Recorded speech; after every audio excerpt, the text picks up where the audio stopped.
right, joining me now to rip through some early best bets for week 7 of the college football season and to discuss the weekend that was is our guy, Brad Powers. Brad, how are you today? I'm doing well. Thanks for having me, Joe. Okay, Brad, let's start like we always do on your Monday appearance. What are your biggest takeaways out of the weekend? Well, there's a lot considering what happened on what was going to be, I thought, a mellow weekend of college football. But I'll start with the Miami-Florida State game, probably the biggest game of the weekend. What you saw was Miami's A game for the first 3 quarters, up 28-3 on the road against an arch rival.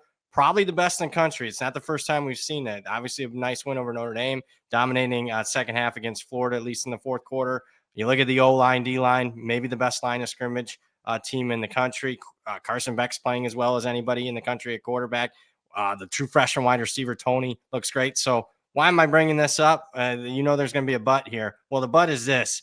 They play with their food. This team doesn't have the killer instinct that I need to see to rubber stamp them. Yep, this is the best team in the country. I think their coach eventually will be their undoing. So love what I see from Miami for the most part, but they play with their food too much.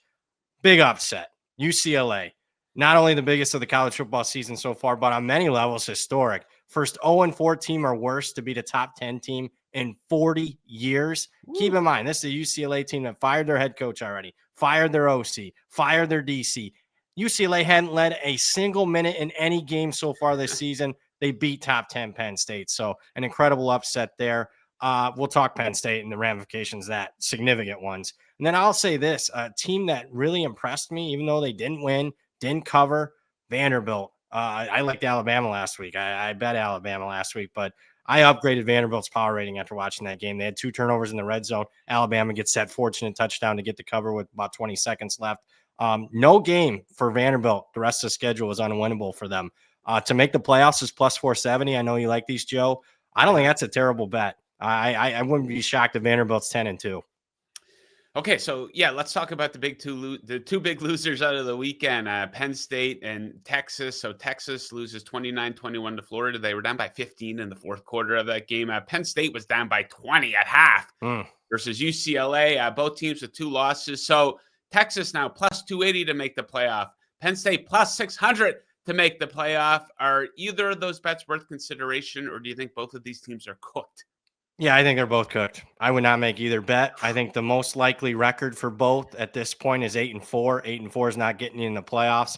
Both have to run the table as far as I'm concerned to feel like they need to be in at 10-2. Keep in mind, Texas is at Georgia. They'll be an underdog in that game. Penn State's at Ohio State. They'll probably be a double-digit underdog in that game. Not only will Texas and Penn State have to win those games as an underdog, but then they'll have to win all their other remaining games. And at what point, these just weren't bad losses, one bad performance for them. They haven't looked good in any of the games this year. Penn State hasn't covered a single game this year. Texas had one good game against a winless team in Sam Houston State. Their other 4 games, I haven't seen it.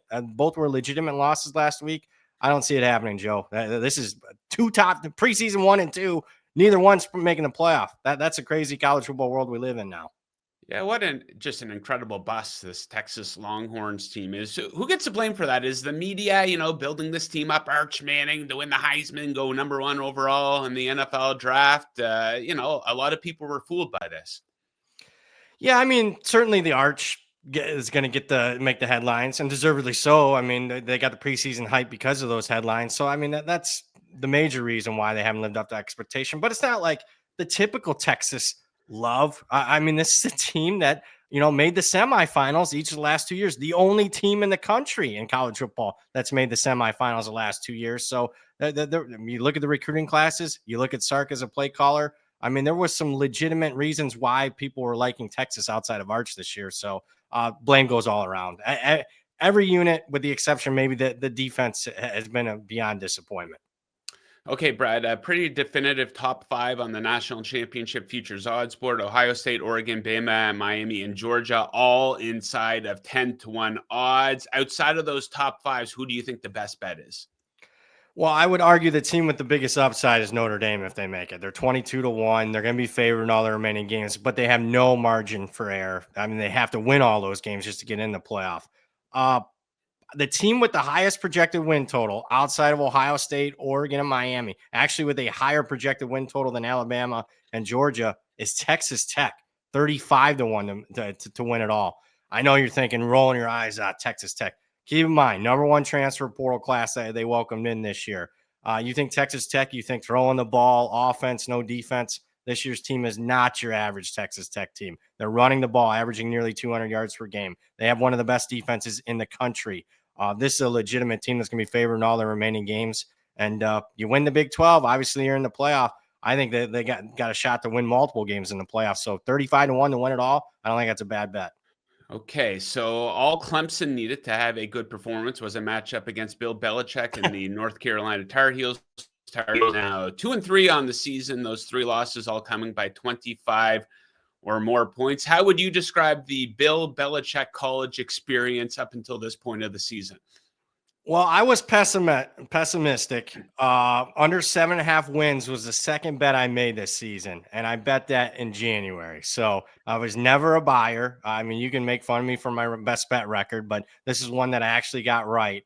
But I'll tell you, Joe, it's even worse than I imagined. I wish I would have bet more on under, because under 7.5 wins. Are you kidding me? This is you look at the rest of the schedule. This is a 3-9, 4-8 type of team, and that's against a relatively soft schedule.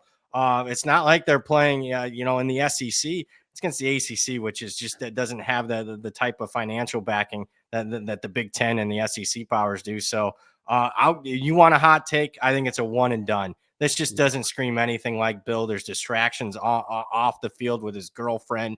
He doesn't seem like a good recruiter to me. I know their class. I think their class will fall apart. This was a horrific decision by Belichick and the North Carolina administration. He's 75 years old. You just came off of a coach, Mac Brown, that was 70. Normally you go opposite. Horrific decision. Okay, so bad job by Belichick here so far this season. Let's talk about some coaches who are doing a good job. If there were odds up right now for college football coach of the year, who do you think the favorite would be?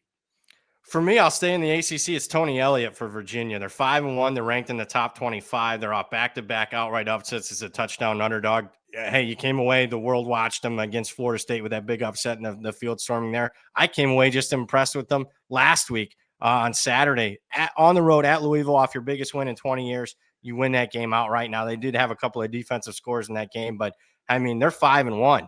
Yeah, you look at their remaining schedule, they might be favored in all their remaining games. Most likely record for Virginia is 10-2. Well, they haven't won 10 games as a program in any season since 1989. Hell, they've only won more than 8 games in one season, one time in the last 20 years. So win total was only 6.5, and that was being optimistic for this team. Came in entering the hot seat, and now he's going to be up for National Coach of the Year, Tony Elliott. Okay, so headed into week 7 of the college football season, what other coaches would you put into that top tier? Brent Key, Georgia Tech, they're unbeaten. I talked about them a few weeks ago. They're going to be favored in their next 5 games, so there's a decent chance they're 10-1, maybe even 11-0 if they're lucky heading into the Georgia game. Joey McGuire, just talked to him. He's the head coach at Texas Tech. They're by far and away the favorite in the Big 12. They got a legitimate top 10 team there. There was expectations high, but they've actually exceeded expectations so far. And then the other guy, I talked about this team earlier, impressive, Clark Lee, Vanderbilt. I don't think they're done yet winning. Texas game doesn't look that tough anymore. LSU struggling. So don't be a bit surprised. We're heading into the middle of November, and Vanderbilt has legitimate playoff hopes. So great job by Clark Lee. Okay, Brad, best bet time before we get into those. Just a reminder to our viewers, make sure you hit that like button and that subscribe button right down there. A lot of great content to find here on the Covers YouTube channel. Okay, Brad has 2 of them for 2 pretty decent looking games here. Let's start with Florida. You like them as a plus 7.5 point dog at Texas A&M. Yep, I like Florida here. I like the price, obviously, above a key number, critical half point, above 7. I also liked what I saw from Florida against Texas last week. You think you want to fade them after a big win? No, I think there's been a fundamental change at Florida. Number 1, came off the bye week last week. DJ Lagway looked healthy, is by far his best performance this season. He's been banged up all year. Number 2 for Florida is their true freshman wide receiver, played in his first game this year. He's a 5-star. He had over 100 yards receiving, makes a hell of a difference for that Florida receiving core. His name's Dallas Wilson. So Florida plus 7.5 for me. And then Missouri is another one that I like.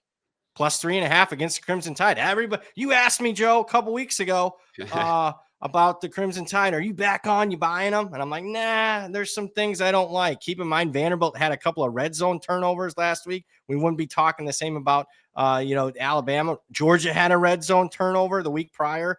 I'm not fully buying into Alabama. I am buying into the spot for Missouri, catching Alabama off two big time games against Georgia and Vanderbilt. Missouri has not played a road game this year. They're still at home for this week. They're coming off a bye. Missouri plus 3.5. I think they can win the game outright. Okay, a couple of dogs outside of those key numbers. Make sure you jump on those early if you like what Brad had to say. Okay, Brad, we will leave it at that for today. Of course, you'll be right back with us on Thursday to give it out maybe a couple more best bets and to discuss the biggest games of the weekend. Thank you very much for joining today, and we'll catch you on Thursday. Thanks for having me.